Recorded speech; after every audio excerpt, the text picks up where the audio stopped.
Hello, friends, and welcome to Binge O'Clock, the podcast where we watch something and then we talk about it. I'm Joy Selden, and I've seen almost everything. I'm Danielle, and I've seen almost nothing. And here we are at our Kipo and the Age of the Wonderbeasts wrap-up. Wrap-up episode. I didn't come up with a noise for this.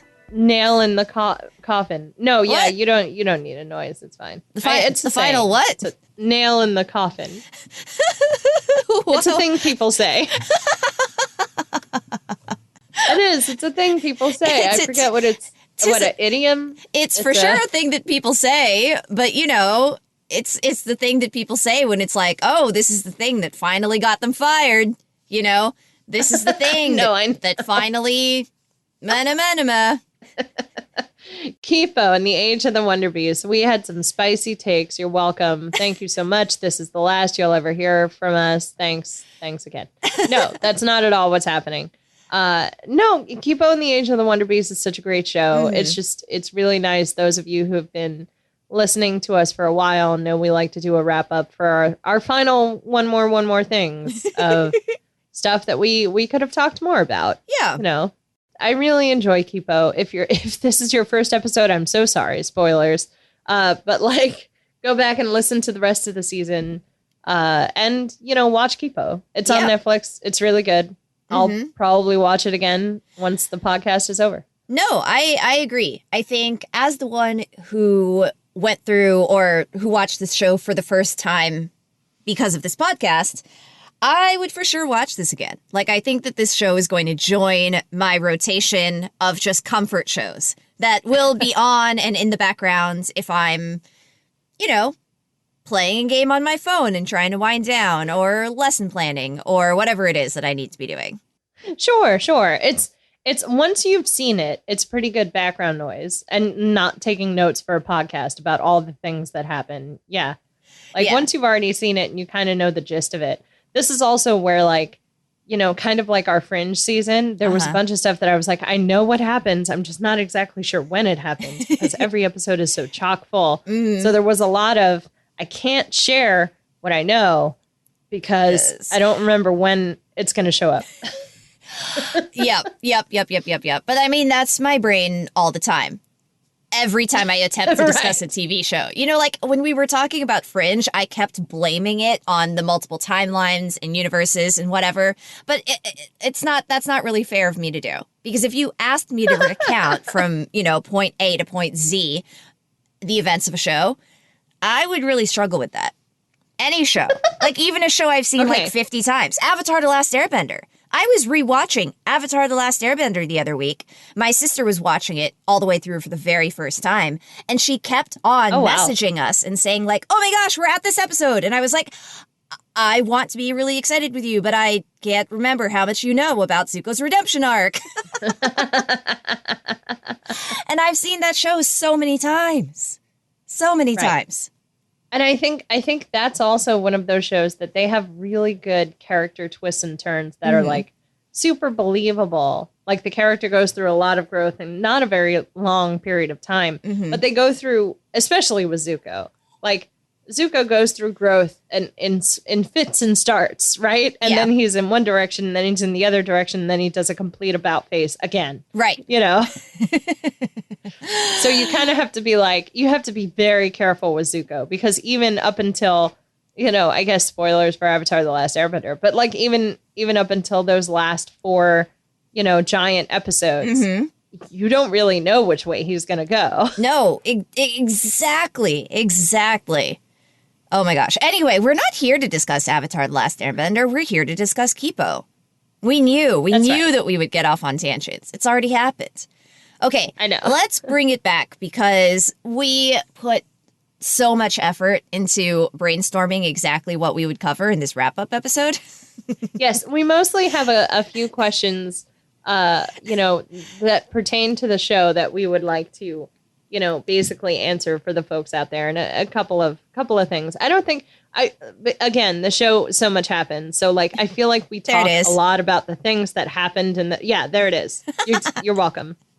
There's your free space. the show itself has so many events, and it's impossible to talk about it without talking about all the events that happen, as opposed to a show like Fringe or like, I don't know, Buffy the Vampire Slayer, where it's like, oh yeah, remember that one episode? Yes, with a puppet? A little more episodic, yeah. For sure. So we gathered a few questions. Let's start with an easy one. Joy. Yeah. Joy. Yes. Who are your favorite mutes or mega mutes? Oh, what a good question. I mean, I really love the raccoons. The raccoons are pretty fantastic. A lot. Their energy is always up, and I love that. I mean, their energy is up, unless you are tongue depressor, and then your energy is just mellow. Mellow in the best possible way. Yoga energy. All the time, always. I think... Okay, I know that this is going a bit into the next question. I love the raccoons. But I am an introvert at the end of the day. And I think that I would really enjoy like an evening out with the raccoons. And after an evening out with the raccoons, I would need to just be by myself for 24 hours. Well, like label... I feel like we already know who label your favorite mutes are. Well, okay. I think that my favorite mutes, the answer to the question, my favorite mute for me, is different from like which mute faction would you join or live with, right? Because I love the raccoons, but I could not live with them because I hate exercise and their energy is just a lot for me. I would live in Timbercat Village. As anyone who is a longtime listener of this show could probably have guessed, I would live in Timbercat Village. My favorite mute is probably Rebecca. I think I just imprinted on her really early, like episode 1. Like I love that Mama Bunny, and I love that she loves her babies. I was having a bit of a debate in my own head as to if you were going to choose Rebecca and go the cute route or something else. Okay. Well, Rebecca, what was something else? What was the other route you thought I would take? Well, the thing about like the Rebecca and everything, one of the reasons I chose Kipo and the Age of the Wonderbeasts for us to watch is because I was like, but Danielle, that you will very much enjoy this cartoon. And the thing I thought of was the very first episode with Rebecca and Kipo. Like, it was instantaneous of like, Danielle, this is the thing that is written for you. Written for me. You mean I touched the baby's fur and all of a sudden there's a terror of a mother after me until I Febreze myself? That's hilarious. You can't be beat. So I think that's my favorite mute. Let me say, weirdly, I love Mulholland, but I wouldn't really use Mulholland to answer this question. I don't know why. See, I feel like Mulholland is my favorite side character. Because it's hard. I mean, like, I know he shows up repeatedly, and like, what is the definition of a side character? Because like, he's practically part of the team. But like, there's something about Mulholland that it's like he's the, like Kipo is of course, one of the OP characters of just like, she's overpowered, she has a lot going on. Her fatal flaw, of course, is that she's really impulsive and all these other things. But like, other than that, she has a lot going for her. Yeah. Mulholland has a lot going for him in kind of the opposite direction of like, he's kind of OP. Yeah. Like, I hope he came back eventually. I hope so too. He wasn't in the little epilogue at the 5 years later. Did he just never come back for fear of, oh, that's kind of sad. Of being cured? Yeah. Oh, it's a good question because I think he was so involved in all the, like in like, even if he leaves a little bit of himself somewhere, right? You can still get cured. So like, I want to say they should have gotten word to him within 5 years of Amelia being, demolished. 5 years is a long time. 5 years is a long time. Well, maybe, going back to side character, maybe he just wasn't included in the epilogue because he's not part of the main cast and crew, I mean, maybe, yeah. It's hard to say. I would love to think that like Mulholland like takes care of the water. Yeah. Like he makes sure that everybody has good, clean drinking water because he takes out all the whatever that might be in it. Like I want him to goes through a Mulholland filter. I want him to go and visit Fungus every now and then and see whether, like, it just kind of is a fun experiment, right? Will Fungus ever grow up? Now, that's a great question. I don't know. I don't know if that's... Like, if you go and see Fungus in 5 years, is Fungus still a child?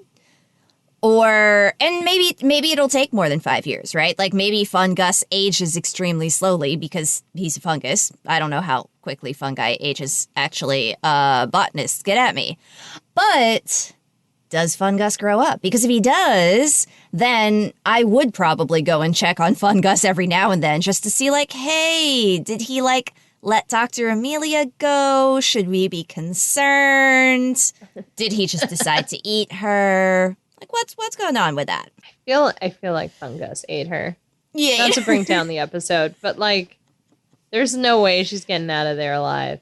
Like, Fungus isn't even going to let her eat. You know what I'm saying? Like, yeah. The only reason they ran away from Fungus was because Mulholland was there to literally save their butts.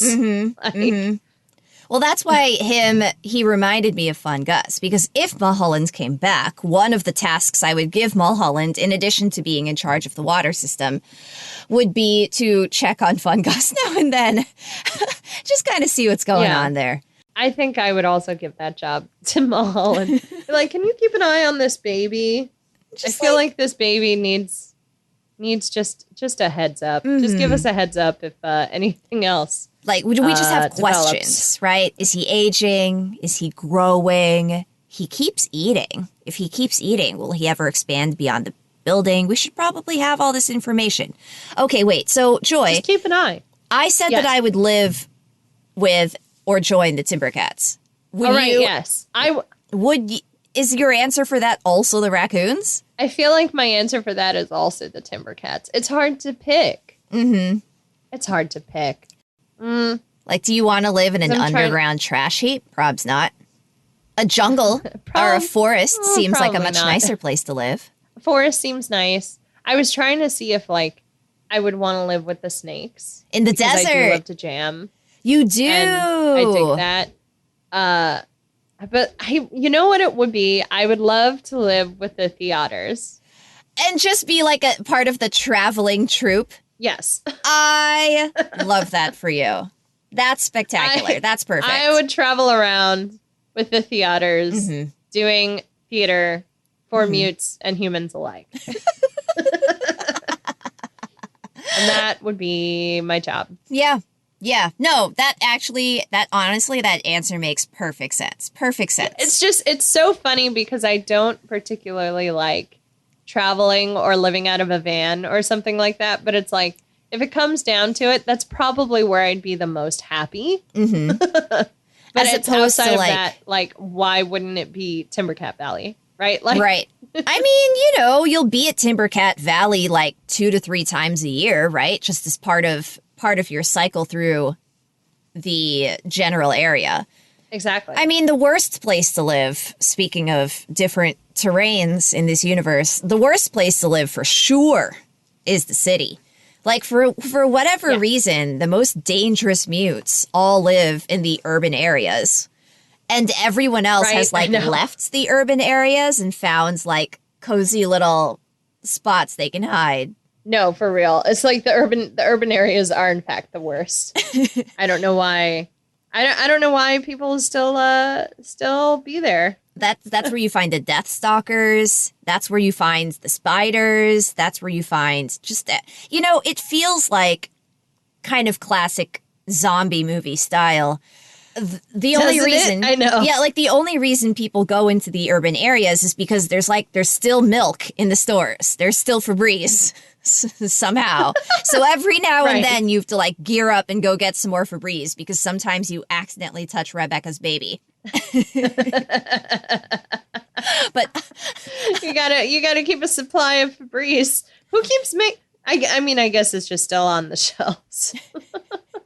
It's just on the shelves. Sometimes you want cheesy puffs. And if you want cheesy puffs, you gotta go the Death Stalker territory. Seriously. You gotta really want those cheesy puffs. They gotta be, They gotta be. they gotta be really good, is all I'm saying. You know, if this show ever got a second season, I'm not saying that I want a second season for it. I think it would be cool. You mean a fourth season? Fourth season? Fourth season. I meant like a second part. Oh, yeah. I don't know why. like a revamp or like a pick up where we left off or something. If it ever got a fourth season, then I would be interested to explore the water terrains a little bit more because we didn't really get to see them. I know. It was mostly just big ocean big. Yeah. And listen, like, our characters don't have scuba gear, so I guess we can't really have, a BoJack Horseman underwater style episode. But it would just be an episode following the Narharts. On their world tour, Doge is there. Doge is their backup singer. And by backup, I guess I mean front-up singer because the stage would be in front of them. I don't know. It's hard to tell. It's just like if Kipo were a video game, and then 3 years after the video game was released, they released the DLC, it would be the water areas. Like, it would be an island or the beach. And you would start at the Brunch Bunch place and then go from there to the actual water. I would play the crap out of that video game. Oh, yeah. I would like it noted for the internet at large. I would play the crap out of this video game. Somebody get on that if it's not already in existence. If it is in existence, let me know. Mm-hmm. Send your girl a tweet. Yep. Dear Universe, RPG-style video game that takes place in the world of Kipo, please and thank you. Open world, ridiculous missions. Yes. All of the above. Like, please and thank you. Not some of the eggs. All of the eggs. All of the eggs. All of the eggs. All of the bacon. Okay. Joy, let's transition over to characters. Yes. Yeah. Mm-hmm. Because, I mean, we kind of already talked about Mulholland, so I know. Which is fine. If there was, like, another sort of side character that, like, because Mulholland does kind of make several appearances. Yeah. I feel like I really enjoyed Cappuccino. Oh, yeah. Cappuccino I feel like I really fun. liked, like, Cappuccino sort of showed up. We knew exactly what it was, like, what we were getting into, Mm-hmm. Like, I like just a well-rounded character who, kind of shows up for what they need to show up for, does their job, and then that's it. And then that's it. I don't know who my favorite side character is. I probably would have said Mulholland. I mean, Fun Gus is amazing. But you're right. Maybe Mulholland. Yum in either form. Yum in either form, but is Yum a side character? I guess Molly is more of a side character than he is, but that feels like cheating. I do love Molly. I know. It's cheating. They're in quite a few episodes. It's hard to really pinpoint what a side character is. I mean, like, I really love Blaze and Greta. Oh yeah. Wait, what about what is the name of the wild humming bomber who blew up the lab? Boom Boom. Boom Boom. Boom Boom is pretty great. And Boom Boom. Boom and Boom Boom. Get Boom Boom. She's been through a lot. Greta really likes to talk. Okay, so that's our favorite side characters. Now, Joy, do we need to discuss favorite villains? I ask facetiously. Well, are we gonna do the thing where we do 1, 2, 3 and we say what our favorite villain is? Yeah, let's do it. Let's see if it's as in sync as our claps are. Are you ready? I mean, we'll see. Okay. Okay, favorite villain. 1, 2, 3. Scarlemagne. And then we just have to move on because we've spent a cumulative probably 4 hours of our lives talking about Scarlemagne. And we can't do it, Look, Joy. We cannot continue to do it. We sidetracked ourselves for several episodes. Yes. Talking about Scarlemagne, where we were supposed to talk about just two 20-minute episodes. And we couldn't do it because we were so busy talking about Scarlemagne. We're not doing that here, but I just needed you all to know that that's what happened. Yes. Yes, it is. Yes, it is. Okay, here's a better question, and a question that I don't have an answer to, but I'm very happy to discuss. Who is the toughest member of the A-Team? So, like, if the A-Team is having a free-for-all fight, who's going to win? I mean, well, so there have to be some ground rules. Right? What are the ground rules? Kipo can't turn into a mute. Wait, why is that a ground rule? Well, because if she turns into a giant mega jaguar, then that's it. Yeah, unless the point of the game, unless the winner is the one who survives, and then Dave wins just by default. And Dave can't just like turn off his Kipo? Power. Am I saying what? You're saying Dave would just take down Kipo, or Dave would just live in Kipo's stomach? Yeah, he plays the long game. For 20 years. And then she, dies of natural causes or whatever it is. He pops out and he's like, I win! I mean, you're not wrong. Is the answer not Dave? I mean, the answer is probably Dave. I mean, look, okay, we all know it's not Benson. We all know it. I love Benson. I love him. Love him. Benson power is not brawn. It's the power of heart. Yes, and power part. I mean, he might outsmart you to think he's dead, and then he might run off. Very true. But he's not going to brawn you. It's not going to be straight up brawn. I feel like Kipo and Wolf would be pretty evenly matched if Kipo wasn't, going to go into her mega jaguar form. Like, I mean, even if she used all her extra bits. I was gonna say, because if the ground rules were like you can't go jaguar, right? If Kipo weren't allowed to do that at all, then Wolf would wipe the floor with her. No questions asked in under 2 seconds, right? Like, Kipo would at least need her mega, like those jaguar arms and legs in order to have a fighting chance against Wolf. And even then, I don't know. I still feel like Wolf would take her down. Because Wolf is just... She probably would. Because Wolf is just a better fighter. She's just better at it. And I mean, she's been doing it for longer. Yeah. She's needed to do it for longer. Yeah. Right? Like, she has a completely different set of circumstances. Mm-hmm. Now, if this was like a science fair, Wolf wouldn't know what to do. Of course not. Of course not. If it were a science fair, then I guess Song would take home the prize? ? I mean, let's be serious. Dr. Amelia would take home the prize. But Dr. Amelia is stuck in Fungus, so she doesn't get to play. It's true. She's playing other games. She's playing other games with terrible, terrible prizes. So, who would win in a free-for-all? Dave. Because Dave is immortal. I mean, it really would be Dave, wouldn't it? Dave would win against literally everyone in the entire show. Unless someone could trick him into finally telling them what it is that kills his kind. I mean, I guess... Which sounds like it's a pretty easy trick. Like, that little, not idiom, or that saying about 1,000 monkeys on typewriters will eventually come up with Shakespeare, right? Oh, yes, yeah. If it's a free-for-all and Wolf and Kipo are going at it, maybe eventually they would accidentally happen upon the thing that would kill Dave. They just fight for the rest of their lives. Maybe eventually Dave would die in the middle crowd. I mean, like, as if Kipo would ever do anything like that anyway, right? I know. Because she would be like, "No, friends, don't fight." But while we're on the subject of Dave, is this where we answer the "What does Dave's husk taste like"?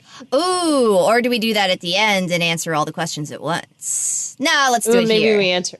What do you think Dave's husk tastes like? One of our questions, listeners, that we left with you. And we couldn't remember if we answered it on air in the episode, so we were just like, let's just put it in because I think it's a very Kipo-centric question. I remember what I told you it tastes like. What I don't remember is whether we recorded that. Like, did it happen off the pod? I don't remember. Okay, let me tell you my answer. I don't remember. I think it tastes like one of two things. The first, I've already said to you. The second, I haven't. I think it could taste like, have you ever had those white rabbit candies? Yes. The paper. Not like the paper that you... But the paper, the melty paper that's stuck to the outside of the candy. Yeah. That was the taste that I imagined when I imagined his husk.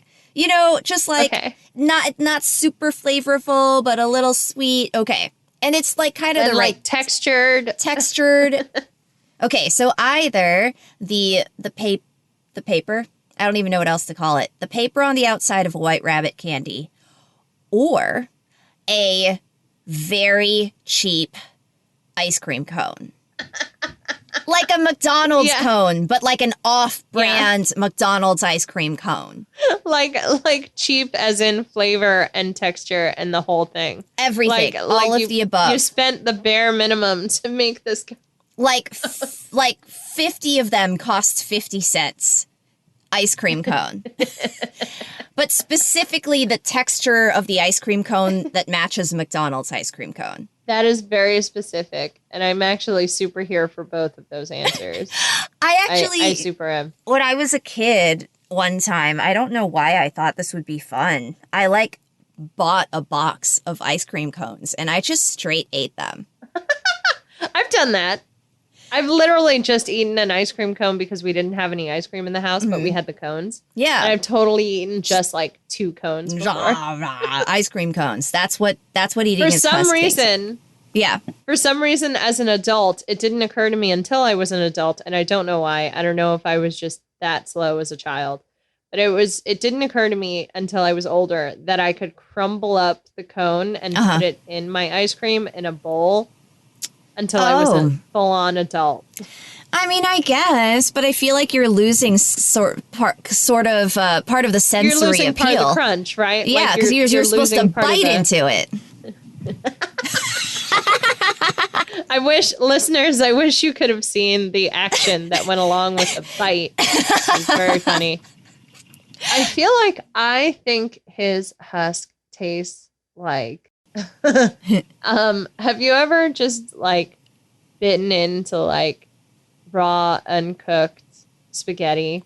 Yes, actually I have. And eaten it just to see what it like tasted like? Yes, I have. I think it tastes like that. Oh, okay. I could see that. That makes sense to me. Your choice is much less appealing than mine. But I mean, again, I don't want it to be appealing. But Mandu likes it, Joy. It's appealing to Mandu because Mandu is a mute pig.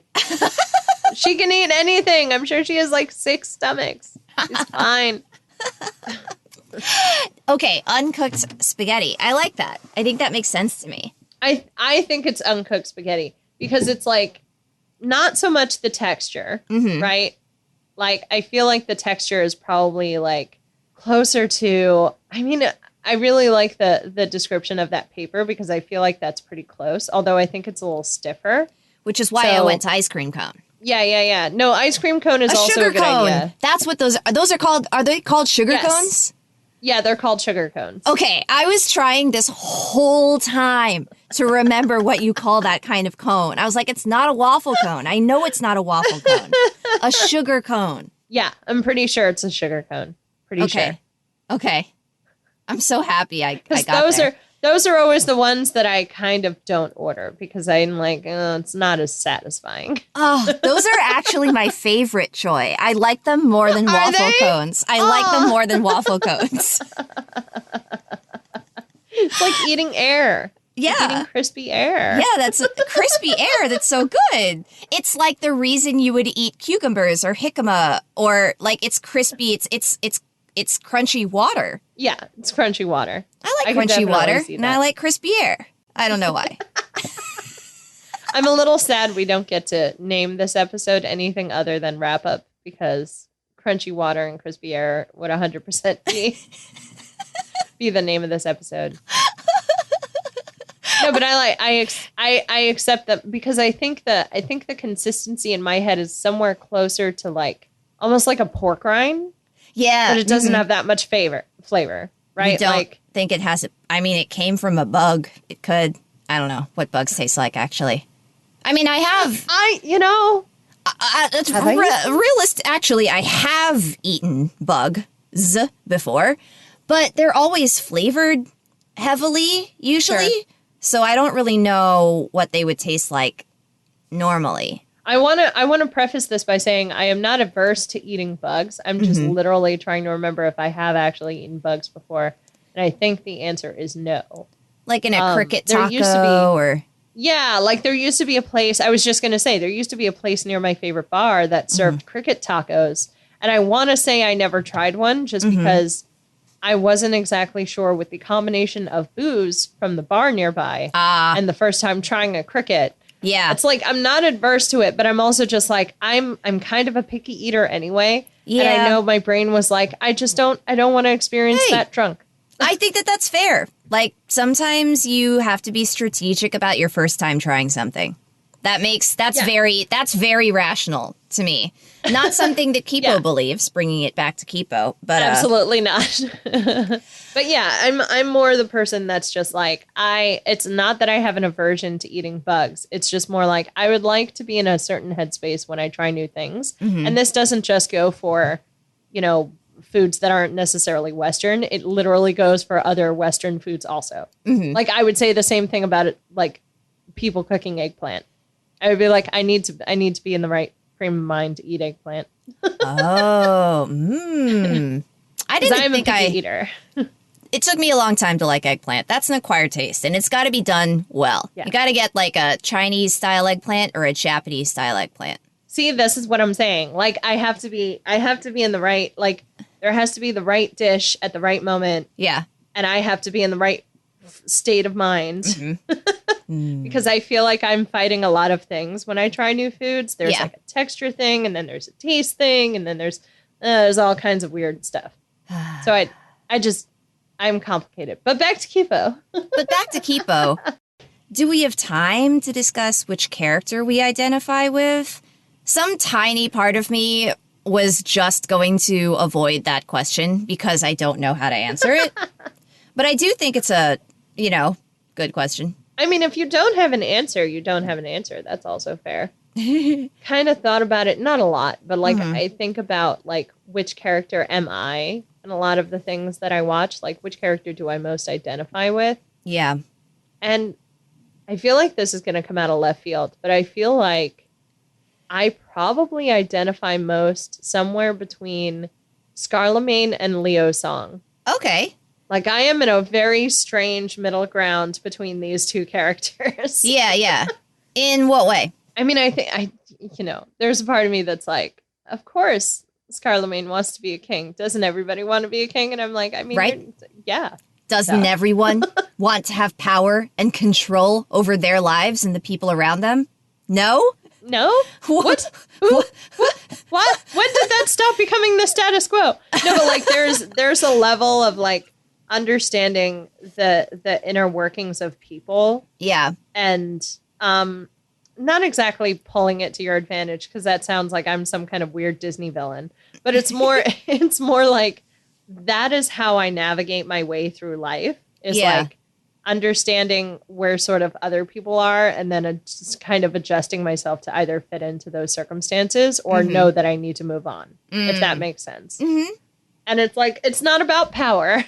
Yeah. But it's more just like literally understanding your circumstances, your surroundings, and then how you can kind of, take advantage of some things or better other things, things like that. Yeah. And Leo's song is like, there's something about Leo that's really interesting because like he got a lot wrong.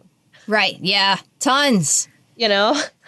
Like he had a lot went wrong in his choices and in his decisions. And I like that about his character. And like, as someone who just continues to try to do the right thing, even though you might have like totally screwed it up before, or you thought you were doing the right thing and it was completely wrong. Like, I feel like I identify with that a lot, where like sometimes I'm just really trying to do better things, but I just end up with my foot in my mouth and it's like, oh, nope, not this time. Next time I will try again.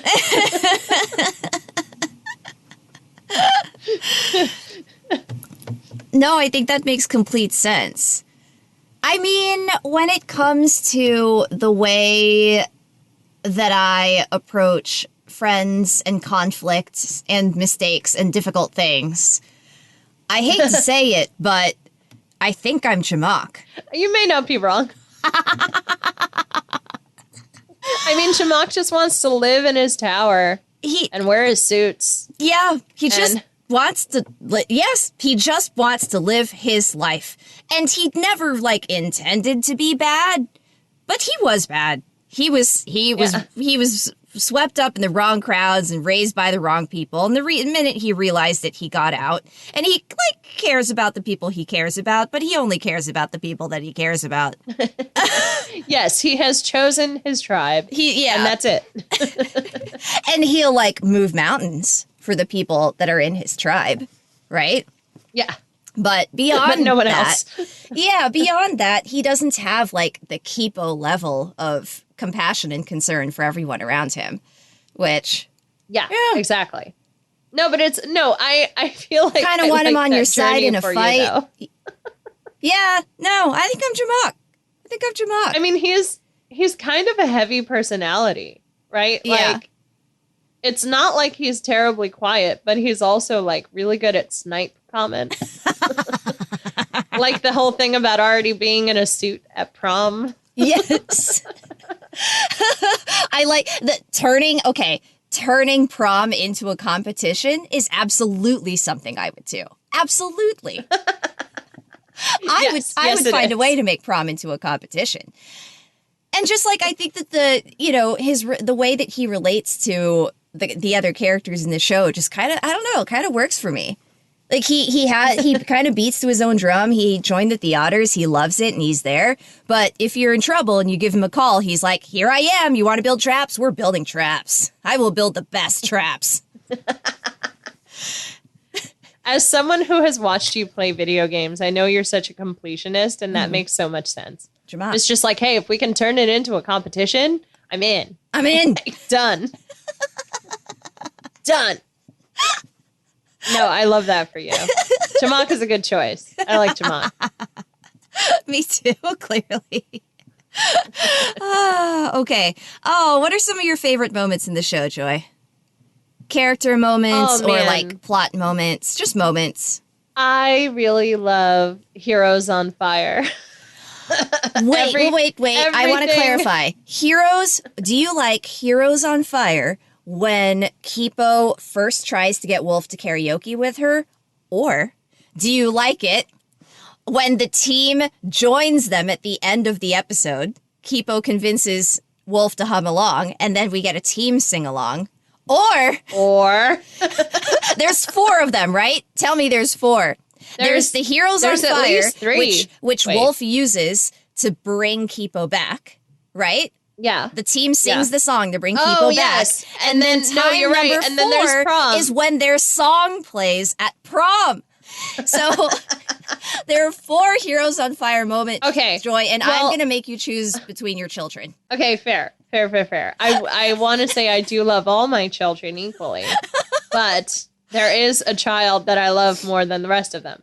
No, but like, I love the through line of this karaoke song. Like, first of all, I love that it's karaoke. Mm-hmm. Second of all, I love that it's obviously like the latent summer hit that just so happened to happen when the apocalypse happened. So like, this is the last song on the karaoke machine that got downloaded, right? Yeah. And it's this song. So there's really quick little mini tangent. There's this beautiful running theme in Stephen King's book, The Stand, where it's an apocalypse. The world ends.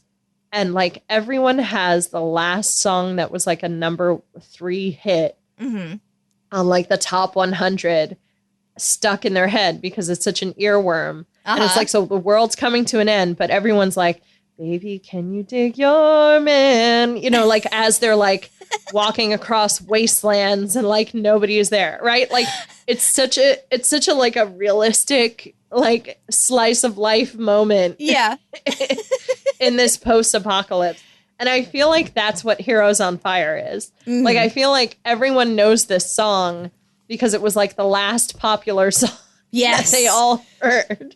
And so then they taught it to their kids, and then their kids taught it to their kids over 200 years. For 200 years. And that's why it plays towards the end of prom. You know? Yes. Like, it's not one of those early, like, get people out on the dance floor songs. It's like final third of the evening. This is it, folks. Get the energy out because... This is the final countdown of Kipo. right? Like, it's essentially the final countdown version of what they're dealing with. I also love, I think I mentioned this already in the pod, but I love that they also included a karaoke track in the soundtrack, and I appreciate them for that. Yes. One day, Joy, we shall get together and we shall sing over the karaoke track of this song together. I released that as a bonus on our Patreon.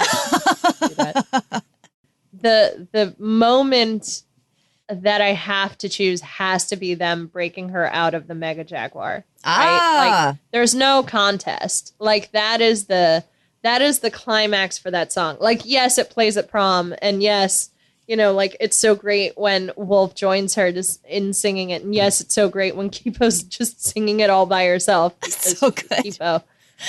But, like, you know, having Wolf have that moment and like breaking her out of the Jaguar, and like, it's just, there's no contest. No contest. Yeah.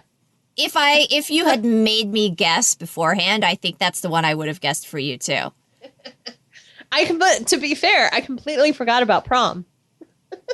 Oh my gosh. I was like, you were like, there are 4 moments, and I was like, 4? And I counted them up, and I was like, wait, and I was like, oh, right, prom. I mean, that's like low-key my favorite one, but that's Joy. That's because I love schmaltz. I know, you do love schmaltz. Like when our song comes on a prom, oh my gosh, you got me. I'm here. But actually, I think my favorite one is the second of the moments. Because I wasn't... When Wolf finally starts singing it. When Kipo gets her to hum along and then the entire team joins in. And I think that one's probably my favorite because it was the one that was unexpected. Yeah. And I felt like the show wasn't trying to like trick me into feeling something. It was just nice. Yeah, it was organic, right? Yeah. It felt like an organic moment among friends. And I am sort of a sucker for that thing. Okay. Because my favorite moments. What's your favorite moment? Yeah. Favorite moments of the show. Well, I'll turn it into a favorite through line so that it parallels yours. I mean, I did that, so why not? Yeah, so why not? And my favorite through line, which I will also say is a twist and turn and something I found unexpected, was Dave's immortality. And my favorite thing about it, and my favorite thing about the way the show handled it, is that it was such a slow burn that at first, when I started picking up on it, I thought that it was going to be part of my headcanon. That he's just immortal? Like, I thought, like, it was so subtle and it was little, but you could justify it. And so I thought it was going to be kind of, you know, like one of those headcanon-y fan theory ideas. And then they kept on referring back to it until it eventually became the canon of the show. And then it became full on, like, there were full on jokes about it. And then the narrative started to rely on it. And I was like, this is brilliant. This is brilliant. It is such a solid story device. It's so solid, but the slow burn was my favorite part of it. Joy, like at the beginning, I genuinely thought this was going to be a headcanon thing. I'm shocked that it was not. Like you made it up. I'm shocked that it's not. I'm shocked that it's actually part of the show, and it's my favorite thing. It's my favorite thing. This is like when people talk about like Groundhog Day. Yeah. Where it's like, so he just becomes a god because he cannot die. Yeah. Right? Like... He has lived many, many lives. He is, who knows, tens of thousands of years old. He has seen the coming and going of time. He's just a god now. No, yeah, Dave's immortality and the way they handle it, which we go into in the podcast. So I'm not gonna. It's, you know, I do like that it was kind of, they didn't come right out and say it, and they just kind of like. You kind of just realize how the show handles it a little bit at a time. And then you're like, oh, no, right, because he is just immortal. Because he's immortal. It's so good.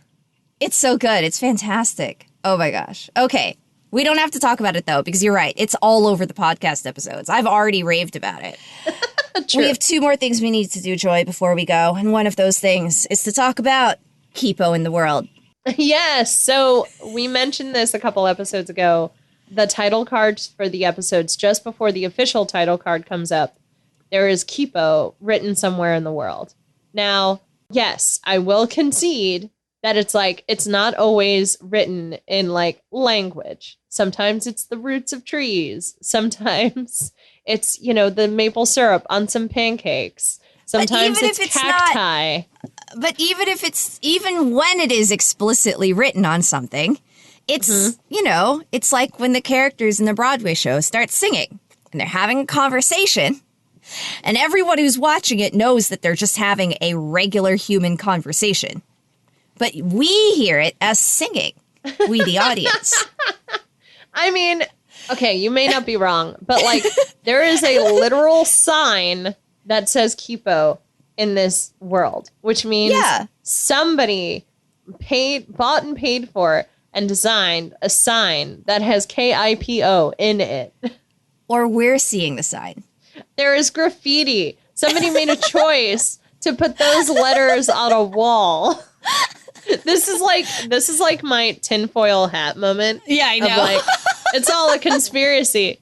But like, no, but I was like, we can disagree on whether or not Kipo actually shows up in the world or if it's like, because I will concede, yes, roots in the shape of Kipo, that's, you know, that's obviously the fourth wall breaking and they're like having a little jokey joke with the audience. Yeah. Literal graffiti on the wall is different. Like billboard size highway sign. Like a cafe sign. I like the cafe sign. A sign sitting outside a cafe says Kipo with like a little wave behind it. And I'm assuming it's like a cafe or something, like an actual cafe.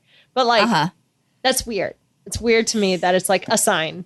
It is a sign. It's a billboard. It's graffiti, whatever. But which one is your favorite, like, Kipo in the wild?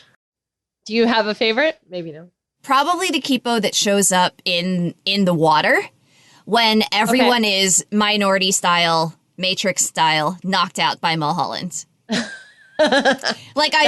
good. I like that the characters are like floating in their backs in the water, surrounded by Kipo. That one's pretty good. I like that one. Especially because I think we get that pan out in that episode, right? Yeah, like it pans out and suddenly it's like Kipo in this swamp, right? Yeah. It's really a great little reveal. I really like, oh no, now I have to choose. It's somewhere between the Kipo and the syrup on the pancakes. Ooh, that's a good one. And it's actually pretty late in the game. The thing that Dr. Amelia is working on, the little molecules like form the word. Oh, yeah. Mm-hmm. Which I kind of, I just like that because it's like a pleasing color and a pleasing shape. Do you have a least favorite Kipo in the world? I feel like my least favorite is like a puddle or something. Oh. And it's kind of like super subtle. Yeah. It's Benson's like running. Benson's running and he steps in a puddle and it's like a very, very subtle Kipo. And it's not that I dislike it, but it's a little bit like, you know, how do you even read that? You know what I mean? Like, I think it's my printer brain is like, that would be, I would say you can't print that because it's too subtle. No one can read that. Oh my gosh, wait, I'm scrolling through and I forgot about this one. I love this one. Episode 2, Explosion Berries. The Kipo that looks like a soda sign. Yeah. The Kipo that looks like a soda sign. That's pretty good. Great. I also really like the Jamak. He like blowing on the glass. Yeah. He breathes out and it's on the glass. I like that one because it 100% could be that Kipo wrote her name and he's like seeing it. Like, I really like that one just because it almost works for plot, right? Like, it doesn't quite, but it's almost there. It's so close. Yeah, that one's pretty great. Did we just really spend 4 minutes talking about the Kipo signs in the way? It's fine. Doesn't matter. It's fine. It's fine. You know what the one I don't like? The one in the cheese. Yeah, the one. I think it's gross. Is a little gross. It's gross. Look, we love. Oh my God, how did we not talk about the Chevrolet sisters? I love the Chevrolet sisters. I think they're great, but they're like definitely those gross aunties. Yeah. No, I don't know if this is like a controversial take. I could give or take the Chevrolet sisters. I'm okay. That's fair. They don't actively irritate me. I'm not upset by them, but I don't like them. That's and fair. I think that's fair. I like the way other characters play off of them. Like one of my favorite Chevra sisters moment is when Dave keeps trying to get them to quote quote predict the future, and they are just incapable of predicting the future the way he wants them to predict the future. And perhaps that's part of the reason I find them sentences. frustrating. Yes, exactly. Like, finish my sentence, and it's like, I'm not that kind of telepath. And you know, we're heading towards because we found like, that's great. That's fantastic. I do always love one of those characters who just really wants to, like, take it out of the telepathic. Not telepathic. I'm wrong about that. Basically the psychic characters among the party. Yes. I love that one character that's just like, what am I about to say? Mm-hmm. It's like, that's not how it works. We didn't consult the cheese. Consult the cheese. Okay. So, we're not running low on time, but we are nearing the end of our lovely episode. And so, now that we're nearing the end of our episode, Joy and I thought it would be fun to answer some of the questions that we posed to you, our dear listeners. So we already answered, what do you think Dave's husk tastes like? I keep saying feels. What do you think Dave's husk tastes like? The other two, the second question we thought would be fun to answer is, what is your favorite anime intro? Oh, right. I'm gonna, well, I don't know if this is basic or not. Mine is extremely basic, so don't worry. Like, extremely. I mean, maybe it's not as basic as I think it is, but I feel like mine is cheating because it's actually also a pop song in Japan. So it feels a little bit like, because it's Evangelion, because of course it is. But but it's like, you know, like it's kind of like saying, I really like, you know, Born in the USA, but it also happens to be the theme of my favorite TV show. You know what I mean? Like, it's a little, it feels a little cheap. Yeah. That's okay. I mean, that would be like, listen, I love some of the intros for Full Metal Alchemist Brotherhood, but everyone and their mom loves FMA Brotherhood. Like, yeah, okay. No, I know. But my actual favorite anime intro is a couple of the intros for Code Geass, which is... Oh, yeah. No, that's a really good one. Show. Really good anime intros. That's a really good one. I have to catch up on that, which maybe we'll watch that for the pod, because I haven't seen it all the way through. Oh, ooh, that would be interesting. We could have some hot takes about that show. We could probably have some from what I've seen, I've been spoiled for a couple of things, and I'm sure there are some very hot takes. I enjoy that show probably more than I should, if I'm being honest. That's okay. Evangelion, I probably enjoy more than I should. Evangelion is look, if you haven't seen it, I do recommend it, but it's definitely like that angsty teen. Like, if you want to watch an angsty teen show, Evangelion is the show to watch. The show for you. Mm-hmm. Yeah. Literally that's it. That's the show. Every dark thought, every like weird emotion, every nonsense thing you had as a teenager, the show has. Oh, man. See, this is like, instead of getting off the pod and doing work, which is what I really should do, I kind of want to get off the pod and have like a YouTube party and watch some of these anime intros.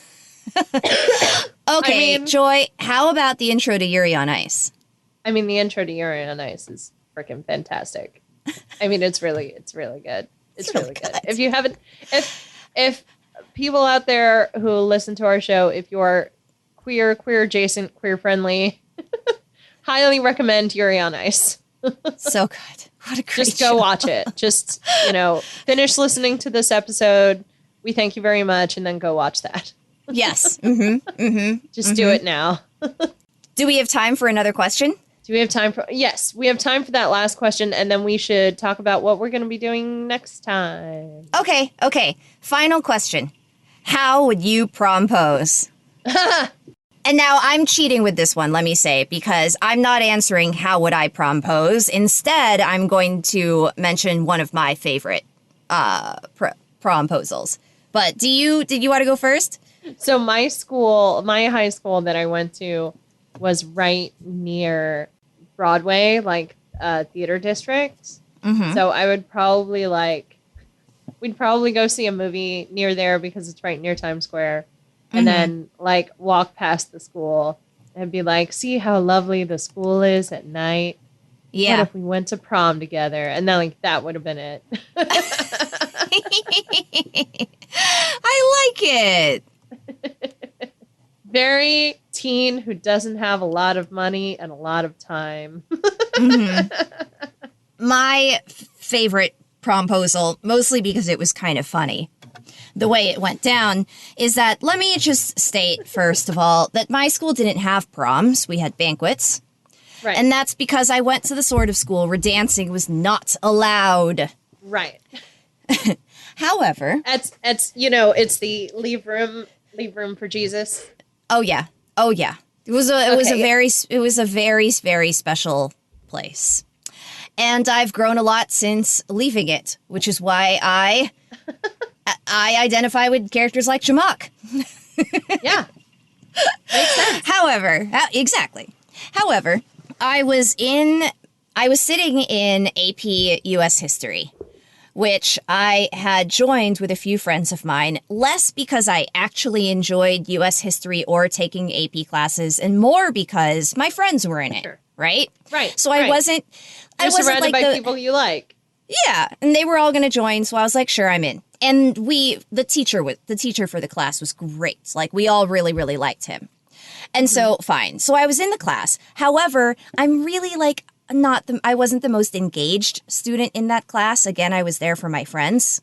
Sure. So I was sitting in the middle area of the room and, quote, taking notes inside of a notebook, but I was absolutely not taking notes. Like, my head was down and I was writing about, I was doing a little journaling. I was thinking about next week. I was making plans. I was drawing pictures. Doing everything except my work.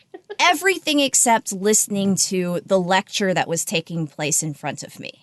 Okay. Sure. So from my perspective, the instructor is talking and talking and talking and talking the way that he usually talks. And it's a very long, complicated story involving some aspect of US history. I don't know what's happening, right? So I'm sitting there. Just his voice is white noise in the back of my head. And then eventually the white noise stops. And I keep writing for a second, and I'm like, it's weird. Why'd everyone stop talking?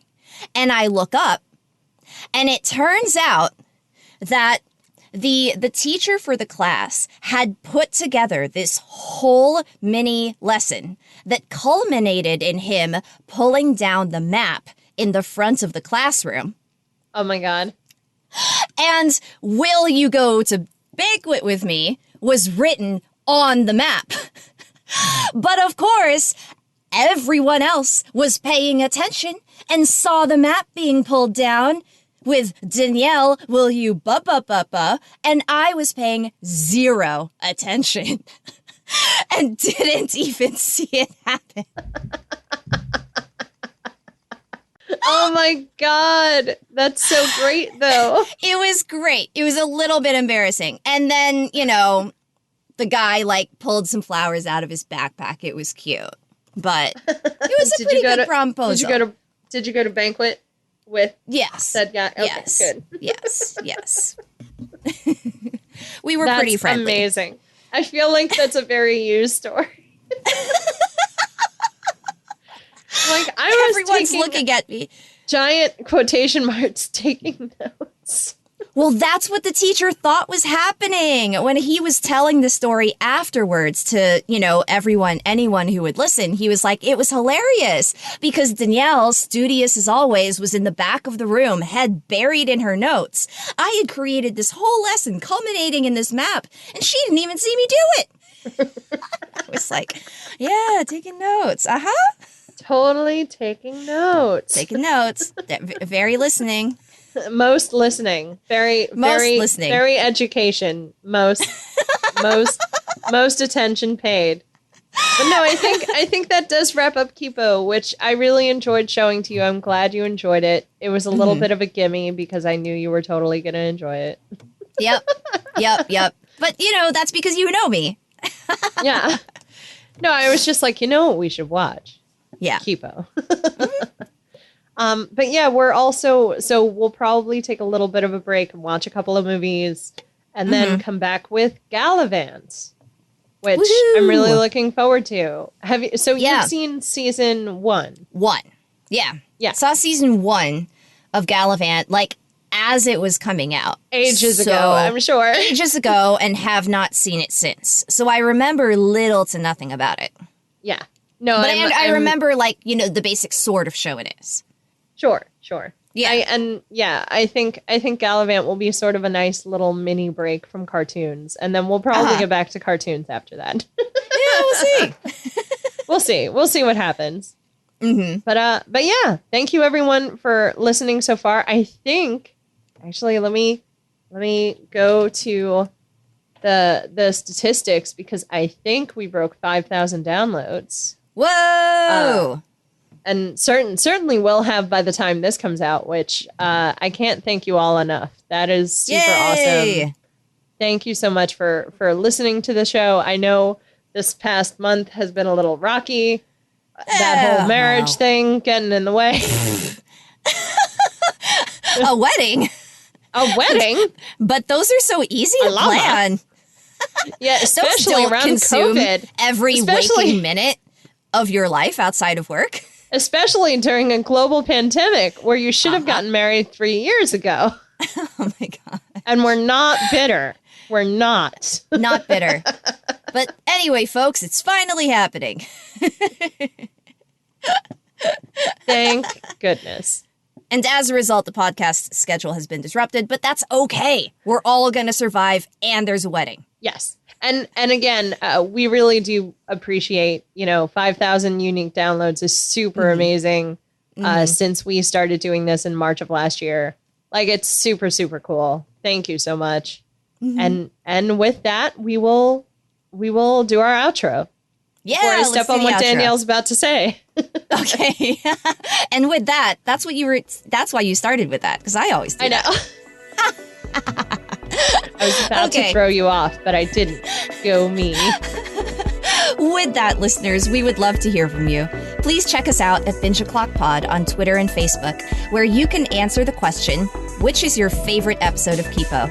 You can also email us at bingeoclockpod@gmail.com. And don't forget, we have a Patreon. Find us at patreon.com/BachPod. That's right. And tell your friends, tell your family, tell your loved ones, tell the live lobsters in your life about Binge O'Clock, and we will see you next time.